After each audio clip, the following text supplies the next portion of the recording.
በስመ አብ ወወልድ ወመንፈስ ቅዱስ አሐዱ አምላክ። አመአሱሩ ወሰኔው ለሰኔ በዛቲ ዕለት ያብዕሉ ተዝካረ ክቡር መልአክ ሚካኤል ሊቀ መላእክት። አንድ አምላክ በሆነ በአብ በወልድ በመንፈስ ቅዱስ ስም ሰኔ 12 በዚች ቀን የከበረ የመላእክት አለቃ የመልአኩ የሚካኤል የመታሰቢያውን በዓል ያከብራሉ። የሚያከብሩበትም ምክንያት እንዲህ ነው። እስክንድሪያ በምትባል ከተማ አክላዎጳጥራ የተባለች ንግሥት የንጉሥ በጥሊሞስ ልጅ ዙሃል በሚባል ኮከብ ስም ያሰራችው ታላቅ ምኩራብ ነበርና በየዓመቱ ሰኔ በባተ በ12 ቀን በዚያ ምኩራብ ሁሉ ሕዝቡ ተሰብስበው ታላቅ በዓል ያደርጉ ነበር። በዚያም ምኩራብ ውስጥ ዙሃል የሚሉት ታላቅ የነሐስ ጣዖት ነበርና በዓሉ በሚከበርበት ዕለት ብዙ ፍሪዳዎችን ያርዱለት ነበር። አባ ለእስክንድሮስም እስከተሾመበት ዘመን ድረስ ለዚያ ጣዖት እንዲህ ሲያደርጉ ኖሩ። ይኸውም 300 ዓመተ ምህረት ተፈጽሞ በአራተኛው ምዕት ውስጥ ነው።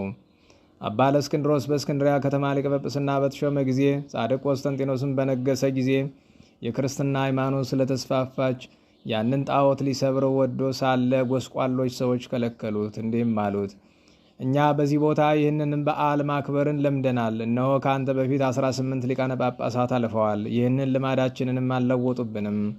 አባ ለእስክንድሮስ ግን ገሰጻቸው፣ አስተማራቸውም። ስህተታቸውንም በመግለጥ እንዲህ ብሎ አስተማራቸው። ይህ ጣዖት የማይጎዳና የማይጠቅም ነው። እርሱንም የሚያመልክ ሰይጣናትን ያመልካቸዋል። ምክሬንስ ብትሰሙ ቀድሞ እንደነበረ አድርጌ ይህንን በዓል እሰራላችኋለሁ። ይኸውም ጣዖቱን እንድንሰብረው ምኩራቡንም እንድንባርከውና በከበረ መልአክ በመላእክት አለቃ በሚካኤል ስም ቤተ ክርስቲያን አድርገን እንድንሰይመው ነው። እኛም ይህንን ታላቅ በዓል እንሰራለን። የሚታረዱትም ላሞችና በጎች ለድሆችና ለጦም አዳሪዎች ለችግረኞችም በከበረው መልአክ ስም ምግብ ይሆኑ። እርሱ በእግዚአብሔር ዘንድ ባለሟልነት ያለው ስለሆነ ስለኛ ይማልዳልና። ይህንንም ብሎ በዚህ በጎ ምክር አስወደዳቸው። እነርሱም ታዘዙለት። ከዚህም በኋላ ያንን ምኩራብ አድሰው የዚህ የከበረ መልአክ በመላእክት አለቃ ሚካኤል ስም ቤተ ክርስቲያን አደረጉት። በዚችም ቀን አከበሯት። እርሷም የታወቀች ናት። እስላሞችም እስከነገሱበት ዘመን ኑራ ከዚያ በኋላ ፈረሷት። ይህም በዓል ተሰራ፣ እስከ ዛሬም ድረስ ጸንቶ ይኖራል። ወበዛቲ ዕለት ካይበስ የሞ እግዚአብሔር ውስተ ጾታው ለሚካኤል ሊቀ መላእክት መልዕልተ ኩሎሙ መላእክት ምስለ ብዙ እበይ። ዳግመኛ በዚህች ዕለት እግዚአብሔር መላእክት አለቃ ቅዱስ ሚካኤልን በነገዱ ሁሉ በመላእክት ሁሉ ላይ በብዙ ክብር ሾመው። ይህ የከበረ መልአክ ክብር ይግባውና በጌታችን ፊት ስለ ሰው ልጆች ስለ ፍጥረትም ሁሉ ይለምናል ይማልዳልም። የዚህ የከበረ መላእክት አለቃ ሚካኤል ታምራቱ ብዙዎች ናቸው። ከእነርሱም አንዱ ይህ ነው። እግዚአብሔርን የሚፈራ አንድ ሰው ነበረ። እርሱም የከበረ ሚካኤልን የበዓሉን መታሰቢያ በየወሩ በ12ኛው ቀን ይልቁንም በሰኔና በኅዳር ወር አብልጦ ያከብር ነበር። በጎረቤቱ ምርራ የሌለው አንድ ባለጠጋ ሰው ነበረ። ይህን እግዚአብሔርን የሚፈራውን ሰው የከበረ መልአክ የሚካኤልን በዓል በሚያደርግበት ጊዜ ይጠላውና ያቃለው ነበር። ለድሆች ስለ መራራቱም ይዘባበትበት ነበር። የሕይወቱ ዘመንም ተፈጽሞ የሚሞትበትና ከዚህ ከኃላፊው ዓለም ድካምም የሚያርፍበት ጊዜ ሲቀርብ የክቡር መልአክ ሚካኤልን የበዓሉን መታሰቢያ ታደርግ ዘንድ ምጽዋት ሰጭም ትሆን ዘንድ ሚስቱን አዘዛት። ከዚህም በኋላ አረፈና ገንዘው ቀበሩት። ሚስቱም ጸንሳ ነበረች። የመውለጃዋ ጊዜም ደርሶ ምጥ ያዛት። በታላቅ ጭንቀት ውስጥ ሳለችም እንዲህ ብላ ጸለየች። የእግዚአብሔር መልአክ ሆይ ራራልኝ፣ በእርሱ ዘንድ ባለሟልነት አለህና በእግዚአብሔር ዘንድ ስለ እኔ ለምንልኝ። ይህንንም ባለች ጊዜ በቤቷ ውስጥ ብርሃን በራ፣ ከችግርም ዳነች። መልኩ ውብ የሆነ ወንድ ልጅንም ወለደች። የእግዚአብሔር መልእክተኛ ቅዱስ ሚካኤል ከሰማይ ወርዶ ሕፃኑን እንዲህ ብሎ ባረከው። ርራ የሌለውን የዚህን ባለጸጋ ገንዘብና ሀብት ጥሪቱንም ሁሉ ይህ ሕፃን እንዲወርስ እግዚአብሔር አዟል። ባለጸጋውን በቤቱ በአልጋው ላይ ሳለ ጌታ ጆሮን ከፍቶለት ይህንን ነገር ከመልአኩ ሰማ። ይህንንም በሰማ ጊዜ ታላቅ ሐዘን ደረሰበት። ሕፃኑንም የሚገድልበትን ምክንያት ይፈልግ ጀመረም። ነገር ግን ክብር ይግባውና ጌታ ይጠብቀው ነበር። ከዚህም በኋላ ያ ባለጸጋ ምክንያት አዘጋጅቶ የሚያገለግለኝ ልጅ የሆነኝ ዘንድ ልጅሽን ስጭኝ፣ እኔም እየመገብኩና እያለበስኩ አሳድገዋለሁ፣ ለአንቺም 20 ወቄት ወርቅ ሰጥሻለሁ አላት። ይህንንም ነገር ከባለጸጋው በሰማች ጊዜ ስለ ችግሯ እጅግ ደስ አላት። ልጇንም ሰጠችው። እርሱም 20ውን ወቄት ወርቅ ሰጣት። ልጇንም ወሰደው። የምሻው ተፈጸመልኝ ብሎም ደስ አለው። ከዚህ በኋላ በልጁ ቁመት ልክ ሳጥን አሰርቶ ሕፃኑን በሳጥን ውስጥ አስገብቶ ዘጋበት። እስከ ባሕርም ተሸክመው ወስደው በባሕር ጣሉት። ክብር ይግባውና በጌታችን ፈቃድ ያ ሳጥን ሳይሰጥም ከዚያች አገር የ20 ቀን መንገድ ያህል ርቃ ወደምትገኝ ወደ አንዲት አገር ወደብ እስከሚደርስ በባሕሩ ላይ ተንሳፈፈም። በባሕሩም አካባቢ በጎቹን አሰማርቶ የሚጠብቅ አንድ ሰው ነበርና ሳጥኑን በውሃ ላይ ተንሳፎ አየው። እርሱም ከባሕሩ አውጥቶ ወደ ቤት ወሰደው። ይህንንም ሳጥን እንዴት እንደሚከፍተው ያስብ ጀመረም። ይህንንም ሲያስብ ወደ ባሕሩ ይሄድ ዘንድ ጌታችን በልቦናው ሐሳብ አሳደረበት። ወዲያውኑም ተነስቶ ወደ ባሕሩ ሄደና አንድ አሳ የሚያጠምድ ሰውን አገኘም። አሳ አጥማጁንም መረብህን በእኔ ስም ጣል፣ ለሚያዘውም አሳ ዋጋውን እሰጥሃለሁ አለው። አጥማጁም እንዳለው አደረገ። ያን ጊዜም ታላቅ አሳ ተያዘ። ዋጋውንም ሰጥቶ አሳውን ተቀበለ። አሳውንም ይዞ ወደ ቤቱ ሄደ። ለራትም ይጠብሰው ዘንድ አረደው። በሆዱም ውስጥ መክፈቻን አገኘ። በልቡም ይህ መክፈቻ ይህንን ሳጥን ይከፍተው ይሆን አለ። በሳጥኑ ቀዳዳም ባስገባው ጊዜ ፈጥኖ ተከፈተ። በውስጡም ይህንን ታናሽ ብላቴና አገኘ። ልጅ የለውም ነበርና ታላቅ ደስታ ደስ አለው። ጌታችንን አመሰግነው። ሕፃኑንም በመልካም አስተዳደግ አሳደገው። ሕፃኑም አድጎ ጎልማሳ ሆነ። ከብዙ ዘመናትም በኋላ ያ ባለጸጋ ተነስቶ ወደዚያ አገር ሄደ። በመሸም ጊዜ ወደ በግ ጠባቂው ደጅ ደረሰ። በግ ጠባቂውንም እስከ ነገ የምናድርበት ማደሪያ በአንተ ዘንድ እናገኛለን፣ ኪራዩንም እሰጥሃለሁ አለው። በግ አርቢውም እንዳልክ ይሁንና እደር አለው። ባለጸጋውም በዚያ አደረ። ራት በሚቀርብበት ጊዜ ሕፃኑን ባሕራን ብሎ ጠራው። ባለጸጋውም ሰምቶ ልጅህ ነውን ብሎ ጠየቀው። በግ ጠባቂውም አሁን ታናሽ ሕፃኑ ሆኖ ሳለ ከባሕር አግኝቼዋለሁና እግዚአብሔር የሰጠኝ ልጄ ነው አለው። ባለጸጋውም በምን ዘመን አገኘኸው አለው። እርሱም ከ20 ዓመት በፊት ብሎ መለሰለት። ያን ጊዜም እርሱ ወደ ባሕር የጣለው መሆኑን አውቆ እጅግ አዘነም። በማግስቱም ጎዳናውን ሊጓዝ በተነሳ ጊዜ ሰይጣናዊ ምክንያት አመካኝቶ በግ ጠባቂውን እንዲህ አለው፣ እገሊት ወደምትባል አገር በቤት የረሳሁት ጉዳይ ስላለ እንድልከው ልጅህን ትሰጠኝ ዘንድ ሻለው። እኔም የድካም ዋጋውን 20 ወቄት ወርቅ እሰጥሃለሁ አለው። የብላቴናውም አባት ስለ ገንዘቡ ደስ ብሎት ልጁ ባሕራንን ሰጠው። እንዲህም ብሎ አዘዘው፣ ልጄ ባሕራን፣ ይህ የከበረ ሰው ስለ ጉዳዩ ወደ ቤቱ ይልክህ ዘንድና ወደ ቤትህም በሰላም ትመለሳለህ። ባሕራንም አባቴው እሺ በጎ ያዘዝከኝን ሁሉ ያደርጋለሁ አለው። ያን ጊዜም ባለጸጋ ወደ መጋቢው እንዲህ ብሎ ደብዳቤን ጻፈ። ይህች ደብዳቤ በምታነባት ጊዜ ደብዳቤዋን ይዞ የመጣውን ገድለ በጉድጓድ ውስጥ ጣለው፣ ማንም አይወቅ። በመካከላቸውም የሚተዋወቁበትን ምልክት ጽፎ አሸጋት።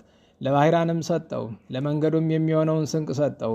ባሕራንም ተነስቶ ጉዞውን ጀመረ። ሲጓዝም ሰንብቶ የአንዲት ቀን ጉዞ ሲቀረው እነሆ መላእክት አለቃ የከበረ መልአክ ሚካኤል በንጉሥ ጭፍራ አምሳል በነጭ ፈረስ ላይ ተቀምጦ አንተ ጎልማስካ የያዝከው ምንድር ነው አለው።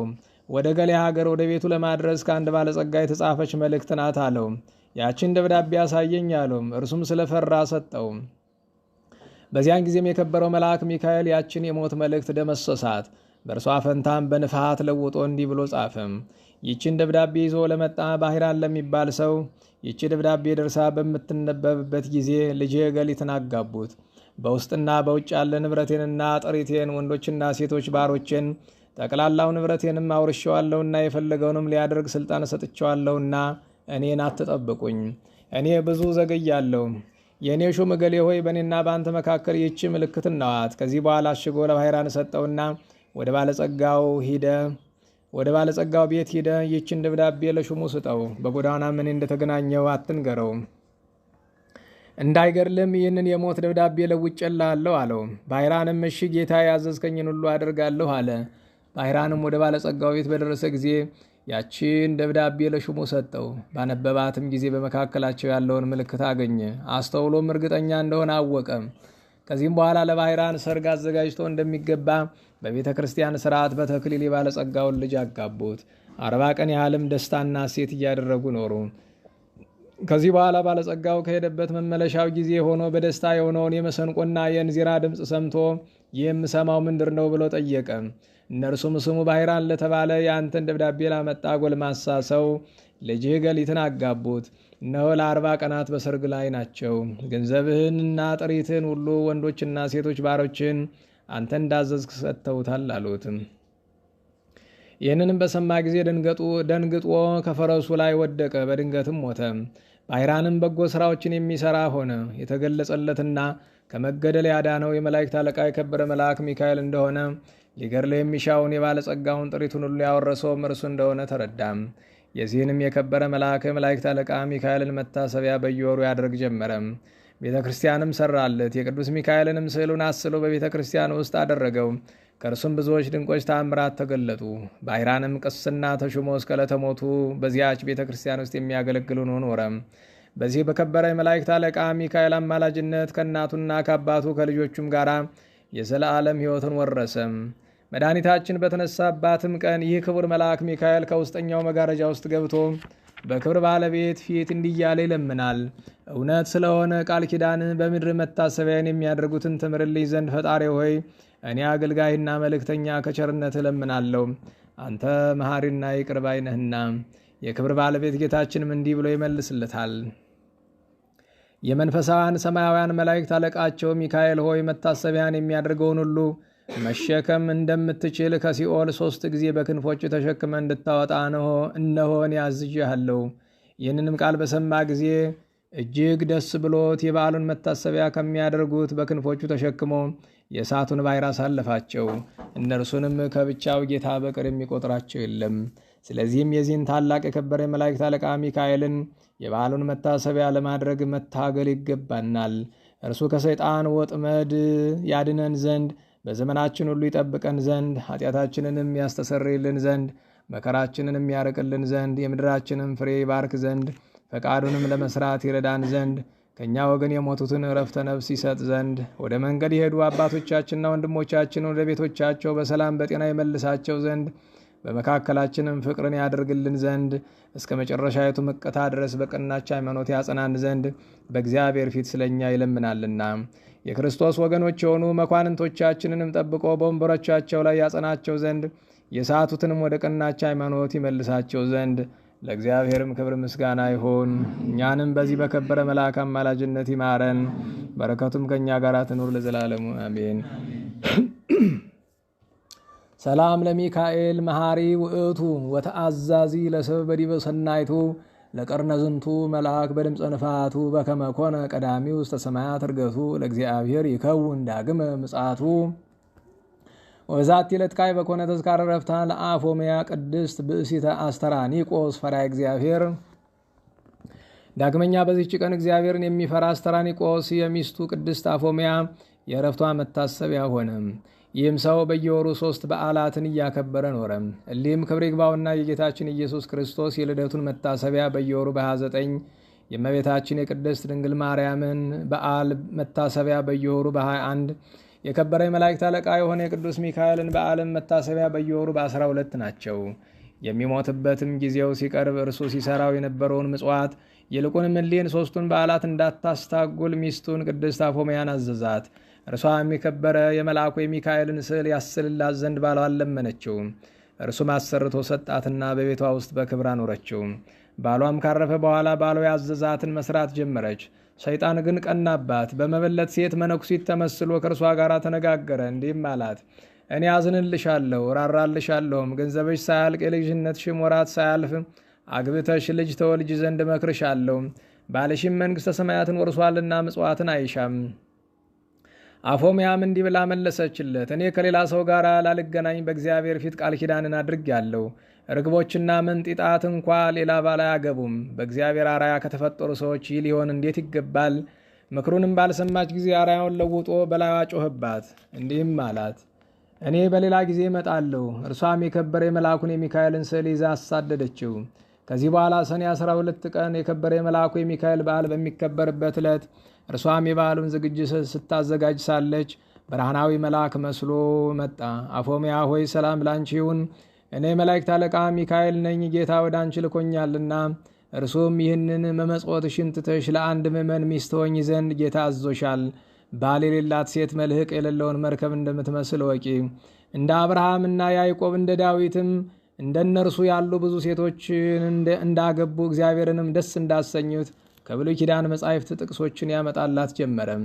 ቅድስት አፎምያም መልሳ አንተ የእግዚአብሔር መልአክ ከሆንክ የመስቀል ምልክት ከአንተ ጋር ወዴት አለ? የንጉሥ ጭፍራ የሆነ ሁሉ የንጉሥን ማኅተም ሳይዝ ወደ ሌላ ቦታ አይሄድምና አለችው። ሰይጣኑም ይህንን በሰማ ጊዜ መልኩ ተለወጠና አነቃት።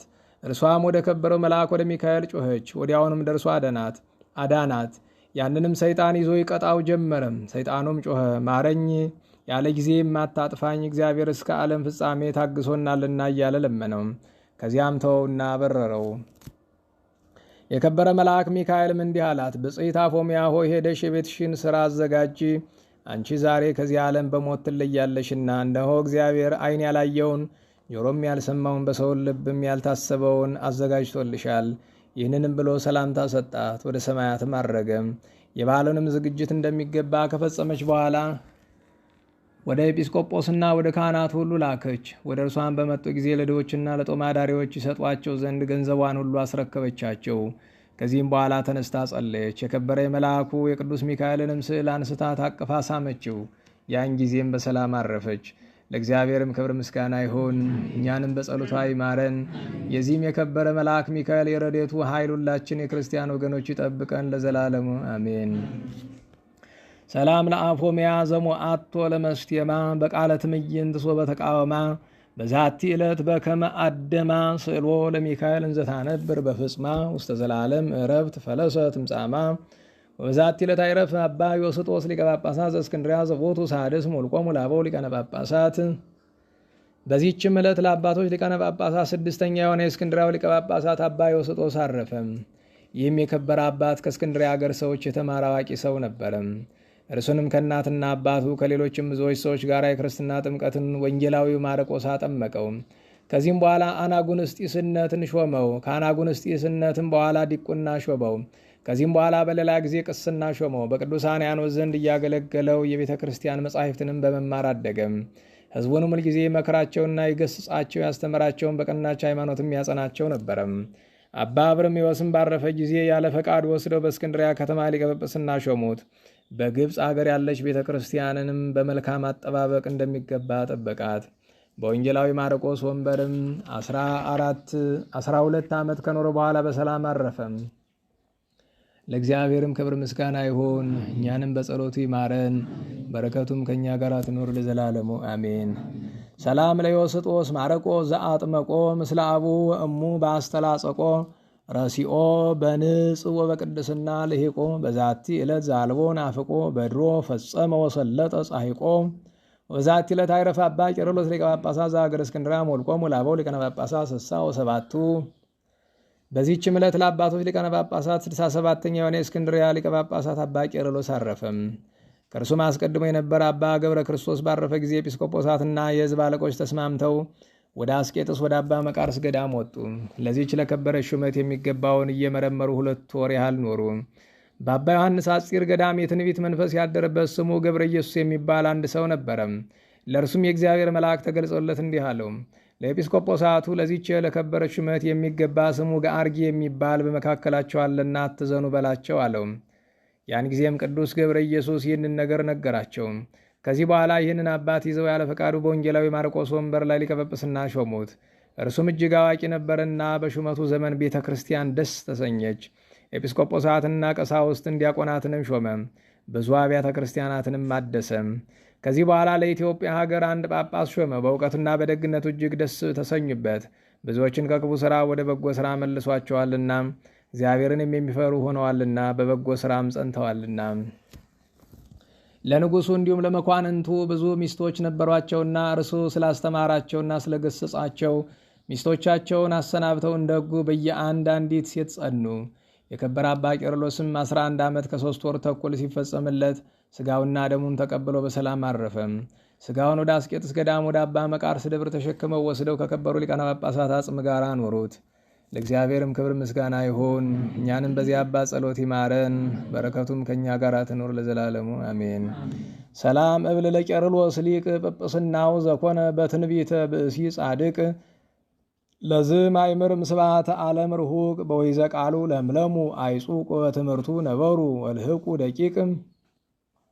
ወበዛቲ ዕለት ካዕበ ኮነ ተዝካረ ዕረፍቱ ለብፁዕ ወቡሩክ ላሊበላ ንጉሠ ኢትዮጵያ ራእየ ምስጢር ዘውስተ ሰማያት። ዳግመኛ በዚህች ቀን የተባረከና የተመሰገነ በሰማያት ያለ ምስጢርን ያየ የኢትዮጵያ ንጉሥ ላሊበላ የዕረፍቱ መታሰቢያ ሆነም። ይህንንም ቅዱስ ወላጆቹ በወለዱት ጊዜ እግዚአብሔርን በመፍራትና በበጎ ሥራ ሁሉ አሳደጉት። አድጎ አካለ መጠን ባደረሰ ጊዜ ታላቅ ወንድሙ ንጉሥ ቀናበት። መልእክተኞችንም ልኮ ወደ እርሱ አስመጣው። ምክንያትም ሽቶ ከ3 ሰዓት እስከ 7 ሰዓት እንዲገርፉት አዘዘ።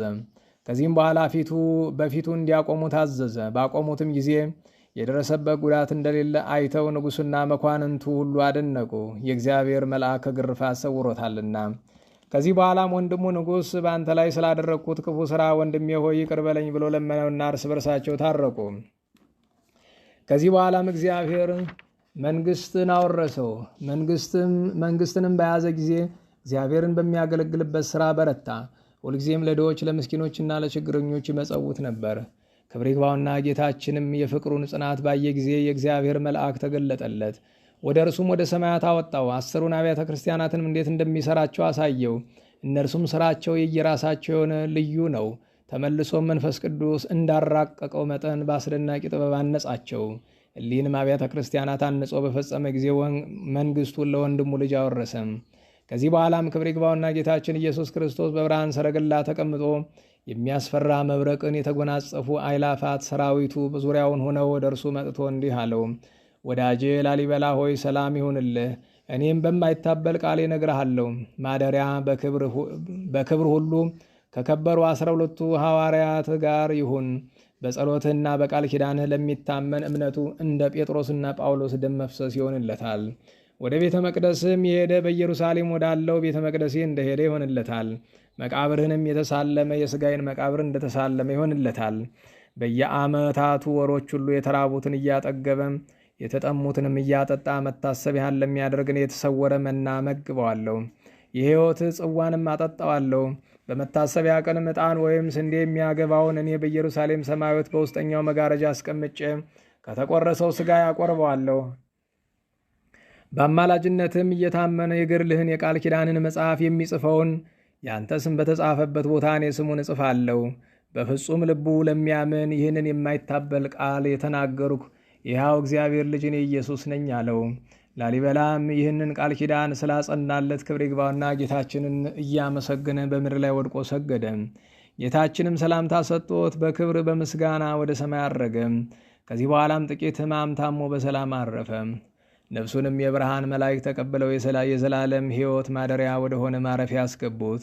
ለእግዚአብሔርም ክብር ምስጋና ይሆን፣ እኛንም በጸሎቱ ይማረን፣ በረከቱም ከእኛ ጋር ትኑር ለዘላለሙ አሜን።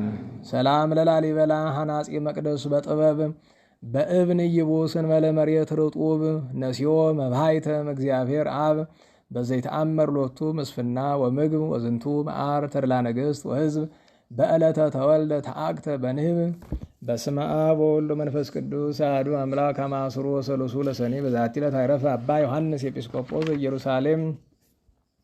ወዛቲ ዕለት ሰሩ መምህራን ለሕዝበ ክርስቲያን በብሔረ ግብጽ ከመ ይግበሩ በዓሎ ለመልአክ ክቡር ገብርኤል ሊቀ መላእክት ሰባኬ ዜና ሐዲስ። ወበዛቲ ዕለት ተዝካረ ዕረፍቱ ለቃይናን ወልደ ሄኖስ። ወበዛቲ ዕለት ተዝካሩ ለአቡላግ ሰማዕት ወተዝካረ ክልኤቱ ምዕት ሰማዕታት ወተዝካሩ ለአቡነ ማትያን ዘተሰደ በእንተ ጽድቅ። ወስብሐት ለእግዚአብሔር ኪያነኒ መሐረነ በጸሎተ ኩሎሙ ቅዱሳን ወበረከቶሙ ትብጽሐነ ለዓለመ ዓለም አሜን። ዘአቅረብኩ ማሕሌተ ዘኪረ ኃይላተ እምለተጸምዱከ ዘልፈለላ አነብብ ተወከፍ ዘንዴቴ መጽሐፈ እንተረሰይ ከእግዚኦ ጸሪቀ መመለቱ ኩፈ ምላብኡ በኡላን ዘተርፈ ነቢያት ቅዱሳን ሐዋርያት ሰባክያን ሰማዕታት ጻድቃን ወመላእክት ትጉሃን ደናግል ኀዲዩ መነኮሳት ሄራን ባርኮ ጉባኤ ዛቲ መካነ እስከ አረጋዊ ሊቅ ምንዑስ ሕፃን ለተጻፎ ክርታሱ ለዛ ጻፎን ዘይደርስ ለዛ አንበቦ ልብስ ትርጉሙ በልሳን አዲስ ወለዘ ሰማ ቃሎ በዝነ መንፈስ በጸሎተ እሙ ማርያም ማረክተ ኩሉም ባይስ ህቡራዊ መሐረነ ኢየሱስ ክርስቶስ ህቡራዊ መሐረነ ኢየሱስ ክርስቶስ ህቡራዊ መሐረነ ኢየሱስ ክርስቶስ ወይፈኑ ለነ ጸጋ መንፈስ ቅዱስ እምይእዜ ወእስከ ለዓለም ወእስከ ዳግም ልደት አሜን።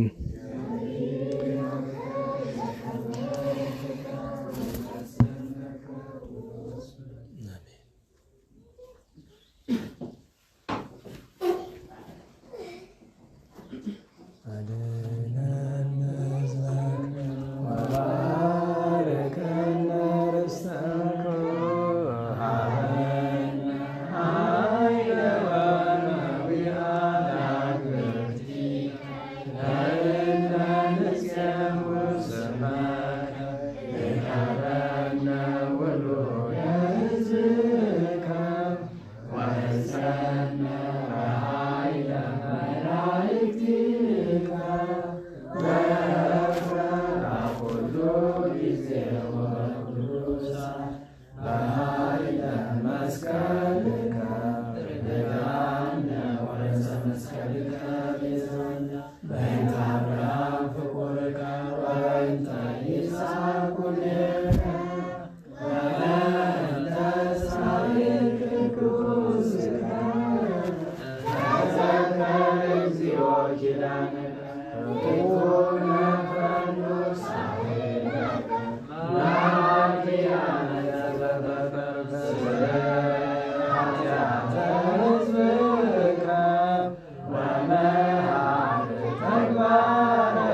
ይትገለጽ መቅረጽ መንግሥትከ ወይኩን ፈቃድከ በከመ በሰማይ ከማሁ በምድር ሲሳየነ ዘለለ ዕለትነ ለደግለነ በሳነ ወጌጋየነ ከመ ንሕነኒ ንኅደግ ለዘአንበሰ ለነ ኢታብአነ እግዚኦ ውስተ መንሱት ወሎ ኩይስ መዚአከ ይእቲ መንግሥት ኃይለ ስብሐት ለዓለመ በሰላመ ቅዱስ ገብርኤል መልአኩ እግዝእትየ ማርያም ሰላም በድንግል ሥጋኪ እምእግዚአብሔር ጸባኦት ሰላም ለኪ ቡርክት አንቲ እምአንስቶ ደበሲ ፍሥሕት ኦምሊተ ጸጋ ሳሊ ወጸልይ ለነ ምሕረተ አበኩሩልኪ ኢየሱስ ክርስቶስ ከመ ይስረይ ለነ ኃጣውኢነ ተማሂፀነ